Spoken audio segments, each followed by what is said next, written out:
Automation at booth 6565 talking to the president, Brian Carlisle, and he'll give you an idea of what they're doing at Precise. Hi, I'm Brian Carlisle. I'm the CEO of Precise Automation. Precise specializes in collaborative robots. That is, robots that can work next to people, and if they bump into a person, the robot won't hurt the person. Here we have one of our latest introductions, and you can see with this robot, which is a 6-axis collaborative robot, I can literally put my hand here in what we would call the pinch point, and if the robot moves and hits my hand, it doesn't hurt me. And so this class of robots can work next to people on assembly lines. We can offer relatively short versions, or in some cases, if you see behind me here on the background, we can offer very, very tall versions.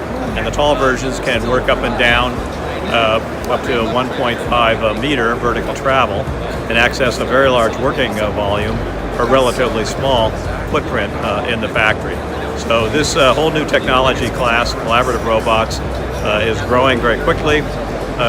It's growing at about a compound annual growth rate of about 60% a year. And there's a lot of interest from many different industries in beginning to apply this emerging technology. Thank you.